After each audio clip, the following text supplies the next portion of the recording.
Hello ವೀಕ್ಷಕರೇ, welcome to ವಿದು ರಂಗರುಚಿ creations. ಇವತ್ತಿನ ವಿಡಿಯೋದಲ್ಲಿ ನಾನು ಶಿವರಾತ್ರಿ ಹಬ್ಬಕ್ಕೆ ಒಂದು ಒಳ್ಳೆ ನೈವೇದ್ಯಕ್ಕೆ ಮಾಡುವಂಥ ರೆಸಿಪಿನ ತೋರಿಸ್ಕೊಡ್ತೀನಿ. ಅದೇನು ಅಂದರೆ ಗೋಧಿ ಹಿಟ್ಟಿನ ಹಲ್ವಾ. ತುಂಬ ಟೇಸ್ಟಿಯಾಗಿರುತ್ತೆ, ಈಸಿಯಾಗಿ ನೀವು ಕ್ವಿಕ್ಕಾಗಿ ಮಾಡ್ಕೊಳ್ಬಿಡ್ಬೋದು. ಇವಾಗ ಇನ್ನೇನು ಶಿವರಾತ್ರಿ ಹಬ್ಬ ಬರ್ತಿದೆ, ನೀವು ಕೂಡ ಮನೆಯಲ್ಲಿ ಈ ರೀತಿಯಾದಂತಹ ಗೋಧಿ ಹಿಟ್ಟಿನ ಹಲ್ವಾ ಮಾಡಿ ದೇವರಿಗೆ ನೈವೇದ್ಯ ಮಾಡಿ. ಬನ್ನಿ ಹಾಗಾದರೆ ಹೇಗೆ ಮಾಡೋದು ಅಂತೇಳಿ ನೋಡೋಣ. ಮೊದಲಿಗೆ ನಾನು ಗ್ಯಾಸ್ ಅಂಟಿಸ್ಕೊಂಡು ಒಂದು ಸಣ್ಣ ಬಾಣಲಿನ ಇಟ್ಕೊಂಡಿದ್ದೀನಿ. ಈಗ ಇದಕ್ಕೆ ನಾನು 1 ಬೌಲ್ ಆಗೋಷ್ಟು ಬೆಲ್ಲನ ತೊಗೊಂಡಿದ್ದೀನಿ. ಮತ್ತು 1 ಬೌಲ್ ಬೆಲ್ಲಗೆ 2 ಬೌಲ್ ಆಗೋಷ್ಟು ನಾವು ನೀರನ್ನ ತೊಗೊಳ್ಬೇಕಾಗತ್ತೆ. ನೋಡಿ, ಇಲ್ಲಿ 2 ಬೌಲ್ ಆಗೋಷ್ಟು ನೀರನ್ನ ಹಾಕ್ಕೊಂಡು ಇದನ್ನೆಲ್ಲ ನಾನು ಕರಗಿಸ್ಕೊಳ್ತಾ ಇದ್ದೀನಿ. ಲೋ ಫ್ಲೇಮಲ್ಲಿ ಇಟ್ಕೊಂಡು ಇದನ್ನೆಲ್ಲ ಚೆನ್ನಾಗಿ ಕರಗಿಸ್ಕೊಳ್ಳಿ. ಬೆಲ್ಲ ಎಲ್ಲ ಚೆನ್ನಾಗಿ ಕರಗಬೇಕು. ನಾವಿಲ್ಲೇನು ಪಾಕ ಮಾಡ್ಕೊಳ್ತಾ ಇಲ್ಲ, ಜಸ್ಟ್ ಬೆಲ್ಲನ ಕರಗಿಸ್ಕೊಳ್ತಾ ಇದ್ದೀನಿ. ತುಂಬ ಟೇಸ್ಟಿಯಾಗಿರುತ್ತೆ. ಇನ್ನೇನು ಶಿವರಾತ್ರಿ ಹಬ್ಬ ಬರ್ತಿದೆ, ನೀವು ಕೂಡ ಮನೇಲಿ ಟ್ರೈ ಮಾಡಿ ಹೇಗೆ ಬಂತು ಅಂತೇಳಿ ಕಮೆಂಟ್ ಮಾಡಿ. ಯಾರಾದರೂ ನಮ್ಮ ಚಾನಲ್ನ ಹೊಸಬ್ರು ನೋಡ್ತಾ ಇದ್ದರೆ ಪ್ಲೀಸ್ ಸಬ್ಸ್ಕ್ರೈಬ್ ಮಾಡ್ಕೊಳ್ಳಿ. ಹಾಗೆ ವಿಡಿಯೋ ಇಷ್ಟ ಆದರೆ ಲೈಕ್ ಆ್ಯಂಡ್ ಶೇರ್ ಮಾಡೋದನ್ನ ಮರಿಬೇಡಿ. ನೋಡಿ, ಈಗ ಬೆಲ್ಲನೆಲ್ಲ ಕರಗಿಸ್ಕೊಂಡಿದ್ದೀನಿ. ಈಗ ಅದನ್ನು ನಾನು ಸೈಡ್ಗೆ ಎತ್ತಿಟ್ಕೊಂಡು ಇನ್ನೊಂದು ಬಾಣಲೆ ಇಟ್ಕೊಂಡಿದ್ದೀನಿ. ನಾನ್ ಸ್ಟಿಕ್ ಬಾಣಲೆ ಇದ್ದರೆ ನೀವು ನಾನ್ ಸ್ಟಿಕ್ ತೊಗೊಳ್ಬೋದು. ಈಗ ನಾನು ಗ್ಯಾಸ್ ಹಂಚ್ಕೊಂಡು ಒಂದು ಬಾಣಲೆ ಇಟ್ಕೊಂಡಿದ್ದೀನಿ. ಈಗ ಇದಕ್ಕೆ ನಾನು 1/4 ಕಪ್ ಆಗೋಷ್ಟು ತುಪ್ಪನ ಹಾಕ್ಕೊಂಡಿದ್ದೀನಿ. ಮತ್ತು ಇದಕ್ಕೆ ನಾನು ಗೋಡಂಬಿನ ತೊಗೊಂಡಿದ್ದೀನಿ. ಒಂದು 10ರಿಂದ 15 ಗೋಡಂಬಿನ ಹಾಕ್ಕೊಂಡಿದ್ದೀನಿ. ಗೋಡಂಬಿ ಹಾಕ್ಕೊಂಡು ಇದನ್ನೆಲ್ಲ ಚೆನ್ನಾಗಿ ಫ್ರೈ ಮಾಡ್ಕೊಳ್ಬೇಕು. ಈಗ ಇದಕ್ಕೆ ನಾನು ದ್ರಾಕ್ಷಿನ ಸೇರಿಸ್ಕೊಳ್ತಾ ಇದ್ದೀನಿ. ದ್ರಾಕ್ಷಿ ಗೋಡಂಬಿ ಒಟ್ಟಿಗೆ ಹಾಕ್ಕೊಳ್ಬೇಡಿ. ಫಸ್ಟು ಗೋಡಂಬಿ ಸ್ವಲ್ಪ ಫ್ರೈ ಮಾಡಿಕೊಂಡು ನಂತರ ಇದಕ್ಕೆ ದ್ರಾಕ್ಷಿ ಹಾಕ್ಕೊಂಡು ಫ್ರೈ ಮಾಡ್ಕೊಳ್ಳಿ.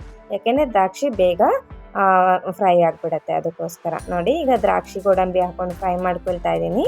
ಇದು ನಿಮಗೆ ಸ್ವಲ್ಪ ದ್ರಾಕ್ಷಿ ಎಲ್ಲ ಊದ್ಕೊಳ್ಳೋಕ್ಕೆ ಸ್ಟಾರ್ಟ್ ಆಗುತ್ತೆ, ಅಂದರೆ ದಪ್ಪ ಆಗುತ್ತೆ. ಅಲ್ಲಿವರೆಗೂ ಚೆನ್ನಾಗಿ ಫ್ರೈ ಮಾಡಿಕೊಂಡು ಇದನ್ನು ನಾವು ಸಪ್ರೇಟಾಗಿ ತೆಗೆದಿಟ್ಕೊಳ್ಬೇಕಾಗತ್ತೆ. ನೋಡಿ, ಈಗ ದ್ರಾಕ್ಷಿ ಗೋಡಂಬಿ ಚೆನ್ನಾಗಿ ಫ್ರೈ ಆಗಿದೆ. ಇದನ್ನು ನಾನು ಒಂದು ಬೌಲ್ಗೆ ತೆಗೆದಿಟ್ಕೊಳ್ತಾ ಇದ್ದೀನಿ. ನೋಡಿ, ಈಗ ತೆಗೆದಿಟ್ಕೊಂಡಿದ್ದೀನಿ. ಈಗ ಇದಕ್ಕೆ ನಾನು 1 ಬೌಲ್ ಆಗುವಷ್ಟು ಗೋಧಿ ಹಿಟ್ಟನ್ನು ತೊಗೊಂಡಿದ್ದೀನಿ. ಗೋಧಿ ಹಿಟ್ಟು ನಾನು ಜರಡೆ ಇಟ್ಕೊಂಡು ತೊಗೊಂಡಿದ್ದೀನಿ. ನೋಡಿ, 1 ಬೌಲ್ ಆಗೋಷ್ಟು ಗೋಧಿ ಹಿಟ್ಟನ್ನು ತೊಗೊಂಡು ಇದನ್ನೆಲ್ಲ ಚೆನ್ನಾಗಿ ನಾನು ಫ್ರೈ ಮಾಡ್ಕೊಳ್ತಾ ಇದ್ದೀನಿ. ಲೋ ಫ್ಲೇಮಲ್ಲಿ ಇಟ್ಕೊಂಡೇ ಮಾಡ್ಕೊಳ್ಳಿ. ಹೈ ಫ್ಲೇಮಲ್ಲಿ ಇಟ್ಕೊಂಡ್ರೆ ಸೀದೋಗ್ಬಿಡತ್ತೆ. ಲೋ ಫ್ಲೇಮಲ್ಲಿ ಇಟ್ಕೊಂಡು ಚೆನ್ನಾಗಿ ಇದನ್ನು ಫ್ರೈ ಮಾಡ್ಕೊಳ್ಬೇಕು. ನಾನ್ ಸ್ಟಿಕ್ ತೊಗೊಂಡ್ರೆ ನಿಮಗೆ ಚೆನ್ನಾಗಿ ಫ್ರೈ ಮಾಡ್ಕೊಳ್ಬೋದು. ಈ ರೀತಿ ಬೇರೆ ರೀತಿ ಬಾಣಲಿ ಅಂದರೆ ಸ್ವಲ್ಪ ತುಪ್ಪ ಜಾಸ್ತಿ ಹಾಕ್ಕೊಂಡು ಫ್ರೈ ಮಾಡ್ಕೊಳ್ಳಿ. ನೋಡಿ, ಈ ರೀತಿ ಗಂಟಿಲ್ದಂಗೆ ಚೆನ್ನಾಗಿ ನಾವು ತುಪ್ಪದಲ್ಲಿ ಫ್ರೈ ಮಾಡ್ಕೊಳ್ಬೇಕಾಗತ್ತೆ. ನಿಮಗೆ ಗೊತ್ತಾಗುತ್ತೆ, ಸ್ವಲ್ಪ ನಿಮಗೆ ಸ್ಮೆಲ್ ಕೂಡ ಬರೋಕ್ಕೆ ಸ್ಟಾರ್ಟ್ ಆಗುತ್ತೆ. ಅಂದರೆ ಗೋಧಿ ಹಿಟ್ಟಿಂದು ಫ್ರೈ ಮಾಡ್ತಾ ಮಾಡ್ತಾ ನಿಮಗೆ ಸ್ಮೆಲ್ ಕೂಡ ಚೆನ್ನಾಗಿ ಬರುತ್ತೆ. ಅಲ್ಲಿವರೆಗೂ ಫ್ರೈ ಮಾಡ್ಕೊಳ್ಳಿ. ಸ್ವಲ್ಪ ಅದು ಗೋಲ್ಡನ್ ಕಲರ್ಗೆ ಟರ್ನ್ ಆಗುತ್ತೆ, ಅಲ್ಲಿವರೆಗೂ ನಾವು ಫ್ರೈ ಮಾಡ್ಕೊಳ್ಬೇಕಾಗತ್ತೆ. ನೋಡಿ, ಇದು ಗಂಟಿಲ್ದಂಗೆ ಚೆನ್ನಾಗಿ ನಾನು ತುಪ್ಪದಲ್ಲಿ ಹುರ್ಕೊಳ್ತಾ ಇದ್ದೀನಿ ಹಿಟ್ಟನ್ನು. ಇದು ಒಳ್ಳೆ ಸ್ಮೆಲ್ ಕೂಡ ಬರುತ್ತೆ. ಉರಿತಾ ಅಲ್ಲಿವರೆಗೂ ಚೆನ್ನಾಗಿ ಫ್ರೈ ಮಾಡ್ಕೊಳ್ಳಿ. ಏನಿಲ್ಲ ಅಂದರೂ ಮಿನಿಮಮ್ ಒಂದು 4ರಿಂದ 5 ನಿಮಿಷವರೆಗೂ ನಾವು ಹುರ್ಕೊಳ್ಬೇಕಾಗತ್ತೆ. ಹಾಗೆ ನಾನು ನಮ್ಮ ಚಾನಲಲ್ಲಿ ಡಿಫ್ರೆಂಟ್ ನೈವೇದ್ಯ ರೆಸಿಪೀಸ್ಗಳು ಕೂಡ ಅಪ್ಲೋಡ್ ಮಾಡಿದ್ದೀನಿ. ಸಬ್ಬಕ್ಕಿ ಪಾಯಸ ಮತ್ತು ಸ್ವೀಟ್ ಪೊಟೆಟೊ ಪಾಯಸ ಮತ್ತು ತಂಬಿಟ್ಟುಗಳು ರೆಸಿಪೀಸ್ಗಳು ಅಪ್ಲೋಡ್ ಆಗಿದೆ. ಹೋಗಿ ನೀವು ಚೆಕ್ ಮಾಡ್ಕೊಳ್ಬೋದು. ಹಾಗೆ ಡಿಸ್ಕ್ರಿಪ್ಷನ್ ಬಾಕ್ಸಲ್ಲಿ ಲಿಂಕ್ ಹಾಕಿರ್ತೀನಿ, ಚೆಕ್ ಮಾಡ್ಬೋದು. ನೋಡಿ, ಈಗ ಇದಕ್ಕೆ ನಾನು ಹಿಟ್ಟನ್ನೆಲ್ಲ ಹುರ್ಕೊಂಡು ನಾನು ಬೆಲ್ಲದ ರಸನ ಸೋಸ್ಕೊಂಡು ಹಾಕ್ಕೊಳ್ತಾ ಇದ್ದೀನಿ. ನಾವು ಆಲ್ರೆಡಿ ಬೆಲ್ಲನ ಕರಗಿಸ್ಕೊಂಡಿದ್ವಲ್ಲ, ಅದನ್ನು ಸೋಸ್ಕೊಂಡು ಹಾಕ್ಕೊಳ್ಳಿ. ಯಾಕೆಂದರೆ ಸ್ವಲ್ಪ ಗಲೀಜೆಲ್ಲ ಇರುತ್ತೆ ಅದರಲ್ಲಿ. ನೋಡಿ, ಸೋಸ್ಕೊಂಡು ಹಾಕ್ಕೊಂಡಿದ್ದೀನಿ. ಇದನ್ನೆಲ್ಲ ಚೆನ್ನಾಗಿ ನಾವು ಲಮ್ಸ್ ಇಲ್ದಂಗೆ, ಅಂದರೆ ಗಂಟು ಬರದೇ ಇರೋಂಗೆ ಚೆನ್ನಾಗಿ ನಾವು ಮಿಕ್ಸ್ ಮಾಡ್ಕೊಳ್ಬೇಕು. ಇದನ್ನು ಹಾಗೆ ಮಿಕ್ಸ್ ಮಾಡ್ಕೊಳ್ಳಿ. ಇದು ತಳ ಬಿಡೋಕ್ಕೆ ಸ್ಟಾರ್ಟ್ ಆಗುತ್ತೆ, ಅಲ್ಲಿವರೆಗೂ ಚೆನ್ನಾಗಿ ನಾವು ಮಿಕ್ಸ್ ಮಾಡ್ಕೊಳ್ಬೇಕು. ನೋಡಿ, ಈ ರೀತಿಯಾಗಿ ತಳ ಬಿಡೋಕ್ಕೆ ಸ್ಟಾರ್ಟ್ ಆಗುತ್ತೆ. ಈ ರೀತಿ ಚೆನ್ನಾಗಿ ನಾವು ಫ್ರೈ ಮಾಡ್ಕೊಳ್ಬೇಕು. ಗಂಟಿಲ್ದಂಗೆ ನೀವು ಕೈ ಆಡ್ತಾ ಫ್ರೈ ಮಾಡ್ಕೊಳ್ಳಿ. ಗಂಟು ಇರಬಾರ್ದು ಇದರಲ್ಲಿ. ಆ ರೀತಿ ಚೆನ್ನಾಗಿ ನೀವು ಮಿಕ್ಸ್ ಮಾಡ್ಕೊಳ್ಬೇಕಾಗತ್ತೆ.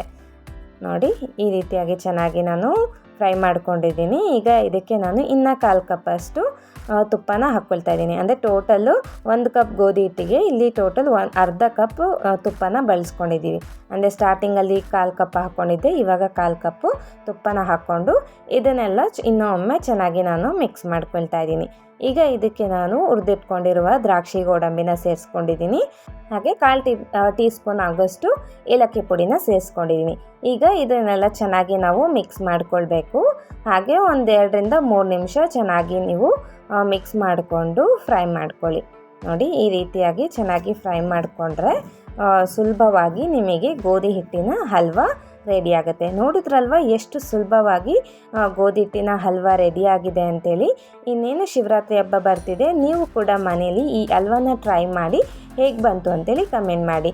ಇದಂತೂ ನೀವು ನೈವೇದ್ಯಕ್ಕಂತೂ ಒಳ್ಳೆ ರೆಸಿಪಿ ಅಂತಲೇ ಹೇಳ್ಬೋದು. ನೋಡಿ ಇದೆಲ್ಲ ಇವಾಗ ಆಗಿದೆ. ನಾನು ಗ್ಯಾಸ್ ಸ್ಟವ್ ಆಫ್ ಮಾಡಿಕೊಂಡು ಇದನ್ನು ನಾನು ಒಂದು ಸರ್ವಿಂಗ್ ಪ್ಲೇಟ್ಗೆ ಸರ್ವ್ ಮಾಡ್ಕೊಳ್ತಾ ಇದ್ದೀನಿ. ತುಂಬ ಟೇಸ್ಟಿಯಾಗಿರುತ್ತೆ. ನೀವು ಕೂಡ ಒಮ್ಮೆ ಟ್ರೈ ಮಾಡಿ ಹೇಗೆ ಬಂತು ಅಂತೇಳಿ ಕಮೆಂಟ್ ಮಾಡಿ. ಈ ವಿಡಿಯೋ ಮೂಲಕ ಮಾಡಿ ತೋರಿಸಿರುವ ಗೋಧಿ ಹಿಟ್ಟಿನ ಹಲ್ವಾ ನಿಮ್ಮೆಲ್ರಿಗೂ ಇಷ್ಟ ಆಗಿದೆ ಅಂತ ಅಂದ್ಕೊಂಡಿದ್ದೀನಿ. ಇಷ್ಟ ಆಗಿದ್ರೆ please like, share and subscribe. ಇದೇ ಥರ ಒಳ್ಳೊಳ್ಳೆ ಈಸಿ, ಟೇಸ್ಟಿ ಆ್ಯಂಡ್ ಹೆಲ್ತಿ ರೆಸಿಪೀಸ್ಗೋಸ್ಕರ ನಮ್ಮ ಚಾನಲ್ನ ಫಾಲೋ ಮಾಡಿ. Thank you.